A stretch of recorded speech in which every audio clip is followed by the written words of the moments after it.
సిరిసిల్ల నేతన్నల పైన చాలా రోజుల నుంచి అన్యాయం జరుగుతున్నా గానీ ఇంకా ఇగ చేస్తారు అనుకొని ఈ రోజు మా పార్టీ పక్షాన అలా లోపలని ప్రెస్ ద్వారా తెలియజేయడానికి ఈ రోజు ప్రెస్ మీట్ ద్వారా తెలియజేయడానికి ప్రెస్ మీట్ పెట్టడం జరిగింది. గత ప్రభుత్వంలో పెద్దలు కేసీఆర్ గారు ఏ విధానంగా చేసిండు, ఇప్పుడు దాదాపు కాంగ్రెస్ గవర్నమెంట్ వచ్చినాక ఏ విధానంగా నడుస్తుందని చెప్పి పూర్తిగా వివరాలతోటి ప్రెస్ ద్వారా చెప్పడానికి ముందుకు వచ్చిన పార్టీ పక్షాన ఈరోజు సిరిసిల్ల పట్టణంలో తెలంగాణ రాష్ట్రం సాధించుకొని తెలంగాణ రాష్ట్రంలోనే అన్ని వర్గాలకు సంపూర్ణంగా ముందుకు తీసుకుపోయే ఒక లక్ష్యంతో పెద్దలు కేసీఆర్ గారు రైతులు ఆత్మహత్యలు కావద్దు, రైతు అంటే మనిషికి కావాల్సిన ఆకలి తీర్చే రైతన్న కాబట్టి అంత విధానంగా మంచి ఆలోచనలతోటి ముందుకు పోయిన కేసీఆర్ గారు రైతు తర్వాత మనిషిని కాపాడేది కాబట్టి నేతలను సుధా ఒక విధానంగా చూసుకోవాలని ఒక లక్ష్యంతో తెలంగాణ రాష్ట్రంలో రైతు నేతన్న ఇద్దరు ముఖ్యం కాబట్టి ఈరోజు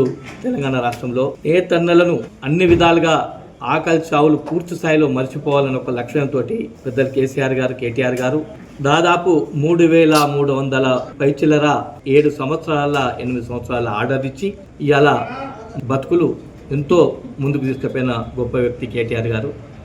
ఇవాళ ఈరోజు బతుకమ్మ చీరలది మేము బకాయిలు ఇచ్చినామని ఎన్నో సందర్భాల ప్రెస్ మీట్ పెట్టి చెప్పడం జరిగింది.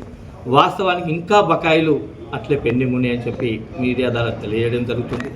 అంతేకాకుండా సిరిసిల్ల పట్టణంలో నేతన్నలను కార్మికులకు ఉపాధి పెద్ద ఎత్తున రావాలి కాబట్టి రైతులను ఏ విధానంగా చూసుకుని నేతలను చూడాలనే ఒక లక్ష్యంతో అనేక మంది కార్మికులు సిరిసిల్ల పట్టణంలో ఉన్నారనే ఆలోచనతో పెద్దలు గౌరవ మాజీ మంత్రివర్యులు కేటీఆర్ గారు నేరుగా సబ్సిడీ అనేది కార్మికుడికే చెందాలనే ఒక లక్ష్యంతో దాదాపు 6 సంవత్సరాలు టీఆర్ఎస్ గవర్నమెంట్ ఉన్నప్పుడు ప్రతి ఒక్క కార్మికునికి ఒక మీటర్కు ₹1.45 చొప్పున ఇలా కొన్ని కోట్ల రూపాయలు మన కార్మికునికి చెందడం జరిగింది. మరి ఈ గవర్నమెంట్ వచ్చినాక మేము గత ప్రభుత్వం 6 గంటలు 4 గంటలే 6 నెలలు 3 నెలల పని ఇచ్చింది.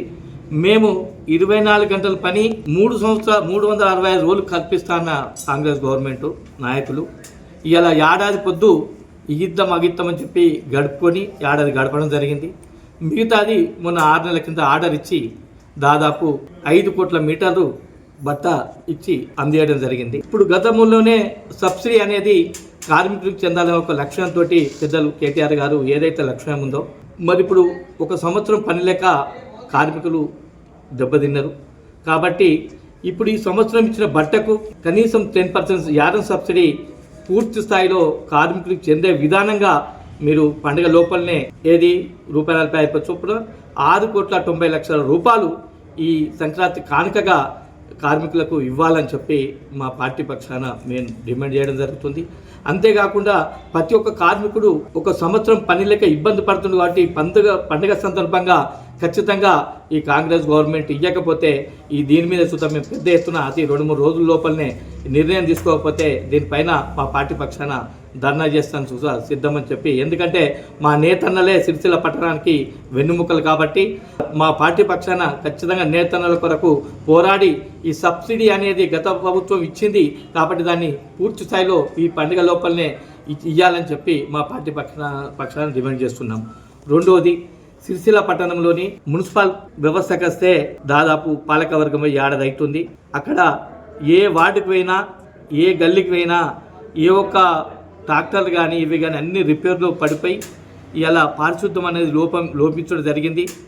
ఖచ్చితంగా దీనిపైన మేము మున్ముందు వాటర్ సమస్యలు కానీ మున్సిపల్ సమస్యలు కానీ మా పార్టీ పక్షాన ఆందోళన చేస్తామని చెప్పి హెచ్చరించడం జరిగింది. పెద్దలు గౌరవ కేటీఆర్ గారు మొన్న 400 కోట్లతోటి ఇలా వర్క్ షెడ్లని కట్టడం జరిగింది. దానిపైన సుతా మొన్న కేటీఆర్ గారు ప్రత్యేకంగా సంక్రాంతి వరకు డెడ్ లైన్ పెట్టిండు. దాని తర్వాత దానిపైన ఎందుకంటే ఇలా వర్కరే ఓనరైజేషన్లుగా మార్చే ప్రయత్నం చేసి గోదాములు ఉపయోగిస్తారు కాబట్టి ఖచ్చితంగా సిరిసిల్ల పట్టణంలో కార్మికులైనటువంటి ఓనర్ కావాలని ఏదైతే ఉందో కేటీఆర్ లక్ష్యం అది పూర్తి స్థాయిలో ఈ కాంగ్రెస్ ప్రభుత్వం నెరవేర్చకపోతే దానిపైన పెద్ద ఎత్తున ఆందోళన చేస్తామని చెప్పి పార్టీ పక్షాన హెచ్చరించడం జరిగింది. జై తెలంగాణ. మీడియా మిత్రులకు ప్రింట్ మిత్రులకు నమస్కారం. మరి గత ప్రభుత్వం బీఆర్ఎస్ ప్రభుత్వం అధికారంలో ఉన్నప్పుడు తెలంగాణ రాష్ట్ర తొలి ముఖ్యమంత్రి కేసీఆర్ గారు ఒక మంచి ఆలోచన చేసి సిరిసిల్ల మున్సిపల్ పరిధిలో ఉన్నటువంటి పెద్దూరు గ్రామ శివారులో 88 ఎకరాలలో దాదాపు 50 షెడ్లను వర్కర్ టు ఓనర్ పథకాన్ని ఏర్పాటు చేసి ఇక్కడ ఉన్నటువంటి నేత కార్మికులను యజమానులుగా చేసే విధంగా దాదాపు 374 కోట్లతో మంచి పథకాన్ని రూపకల్పన చేయడం జరిగింది. అదేవిధంగా మరి సిరిసిల్లాలో ఉన్నటువంటి నేత కార్మికుల తలరాతలు మార్చి నేతన్నలకు అండగా నిలిచి అనేక పథకాలు, 1 కాదు 2 కాదు, ఈరోజు బతుకమ్మ చీరలు కావచ్చు, త్రిప్టు పథకం కావచ్చు, నేతన్న బీమా కావచ్చు, అనేక పథకాలు పెట్టి ఈరోజు మరి నేతన్నల తలరాత మార్చి వారి జీవితాల్లో వెలుగులు నింపినటువంటి ఘనత మరి గౌరవ తెలంగాణ తొలి ముఖ్యమంత్రి కేసీఆర్ గారిది. కానీ దురదృష్టం ఈరోజు కాంగ్రెస్ పాలనలో ఆకలి చావులు, ఆత్మహత్యలు, నేతన్నలవి జరగడం నిజంగా మేము దురదృష్టంగా భావిస్తా ఉన్నాం. గత కాంగ్రెస్ ప్రభుత్వం వచ్చి 25 నెలలు గడుస్తున్నా గానీ మరి వర్కర్ ను ఓనర్ చేసేటువంటి పథకాన్ని ప్రారంభించకపోవడం నిజంగా సిగ్గుచెడుగా భావిస్తా ఉన్నాం. షెడ్లను చూస్తా ఉంటే నిజంగా బాధ అనిపిస్తా ఉన్నటువంటి పరిస్థితి.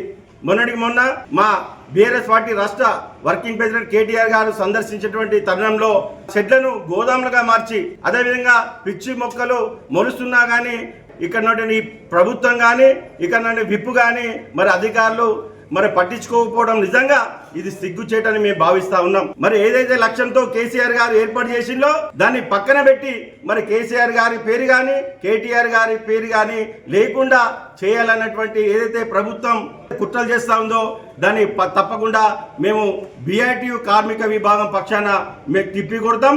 మీరు వెంటనే సంక్రాంతి లోపు మరి ఏదైతే మరి 1104 మంది మొదటి విడతలో ఏదైతే కార్మికులకు ఇవ్వాలన్నటువంటి సంకల్పం ఏదైతే ఉందో వాళ్ళను పారదర్శకంగా మరి వాళ్ళకి కేటాయించి అది ప్రారంభించకపోతే తప్పకుండా సంక్రాంతి తర్వాత వేలాది మంది నేత కార్మికులతో పెద్ద ఎత్తున ధర్నా కార్యక్రమం చేపడతామని ఈ సందర్భంగా ఈ ప్రభుత్వాన్ని హెచ్చరిస్తా ఉన్నాం. ప్రధానంగా ఈరోజు పత్రికా విలేకరుల సమావేశం ఏర్పాటు చేయడానికి కారణాలు గత 2 సంవత్సరాలుగా కాంగ్రెస్ ప్రభుత్వం ప్రజాప్రభుత్వం అని చెప్పుకునే పాలకులు ప్రజాకంటక విధానాలు అవలంబిస్తున్న విషయాన్ని, నేత పరిశ్రమ ఏ విధంగా ఎంత నష్టపోయిందో కొంచెం వివరంగా సిరిసిల్ల ప్రాంత ప్రజలందరికీ కూడా తెలియజెప్పాలనే ఉద్దేశంతోనే ఈనాటి పత్రికా విలేకరుల సమావేశం. ఎందుకంటే కాంగ్రెస్ మేనిఫెస్టోలో చెప్పినట్టుగా నేత కార్మికులకు 365 రోజులు ఏదైతే బీఆర్ఎస్ ప్రభుత్వం కంప్లీట్గా 1 సంవత్సరం పాటు నేత కార్మికులకు ఉపాధి కల్పించడం లేదు అని చెప్పేసి మేము ప్రభుత్వం అధికారంలోకి వచ్చినట్టయితే, ప్రజాప్రభుత్వం అధికారంలోకి వచ్చినట్టయితే 365 రోజులు పని దినాలు కేటాయిస్తామన్నారు. ఆ విధంగా 2 సంవత్సరాలు గడిచిన 2 దారులు మన తెలంగాణ ఆడపడుచులకు బతుకమ్మ చీరలు ఇవ్వాల్సింది. ఆ బతుకమ్మ చీరలకు ఇందిరా అమ్మ పేరు మీద మార్చుకున్న మాకు అభ్యంతరం లేదని మా నాయకులు కానీ మేము కానీ తెలియజెప్పినాం. అయినప్పటికీ దాదాపు 4,22,00,000 మీటర్లని ఇప్పటికీ ఆర్డర్ ఇవ్వడం జరిగింది. మీరు పత్రికా విలేకరులందరూ కూడా తెలిసే ఉంటుంది, ఇప్పటికీ ఇందిరమ్మ చీరలు కూడా పూర్తిగా పంపిణీ జరగలేదు. 1 విడత పంపిణీ చేశారు, 2వ విడత పంపిణీ మార్చి 8 నుంచి చేస్తామన్నారు. మరి ఆ విధంగా చూస్తే సిరిసిల్లాలో నేత కార్మికులంతా వలసలు వెళ్ళిపోయినారు. మీరు 365 రోజులు పని కల్పించినట్టయితే భారత రాష్ట్ర సమితి ఏ విధంగా అధికారంలో ఉన్నప్పుడైతే చెల్లిందో ఆ విధంగా చేస్తుంటే నేత కార్మికులంతా సిరిసిల్లాలో ఉండేవాళ్ళు. వారితో పాటు మహారాష్ట్ర నుంచి వచ్చిన వాళ్ళు కూడా ఎక్కడ వాళ్ళు అక్కడ వెళ్ళిపోయారు. సిరిసిల్లాలో ఇవాళ మీరు పత్రికల్లో చూసినట్టయితే అర్థమవుతుంది, నేత కార్మికుల సమస్యను అధిగమించడానికే ఈ ప్రభుత్వం తంటాలు పడుతుంది. మరి పూర్తి స్థాయిలో ఆర్డర్లు ఇచ్చినట్టయితే, అప్పుడున్న కార్మికులు అట్లానే ఉన్నట్టయితే వీళ్ళు ఆర్డర్లు ఇవ్వగానే వచ్చేది. మరి ఆనాడు బీఆర్ఎస్ ప్రభుత్వం ఏటా 7 కోట్ల మీటర్లు, 1 కోటి చీరలు 7 కోట్ల మీటర్లకు ఆర్డర్ అయితే 14 కోట్ల మీటర్ల ఆర్డర్లు ఇవ్వాల్సి ఉండగా ఇలా 4,22,00,000 మీటర్లు మాత్రమే ఇచ్చారు. అది కూడా అరకొరగా ఉత్పత్తి జరుగుతున్న విషయం సిరిసిల్ల ప్రాంత ప్రజలకు, వస్త్ర పరిశ్రమ ఉన్న పెద్దలందరికీ అర్థమయ్యే ఉంటుంది. మరి అది కూడా కాకుండా ప్రపంచంలో ఎక్కడో లేని విధంగా కార్మికులు ఏ మీద అయితే ఉపాధి పొందుతారో ఆ ఉపాధి మీద 10% యారన్ సబ్సిడీ అని మీటర్ ఒక్కటికి ₹1.45 చొప్పున కేటాయించి 2016 నుంచి 2023 వరకు 37.15 కోట్ల రూపాయలు కార్మికుల ఖాతాల్లో నేరుగా జమ చేయడం జరిగింది.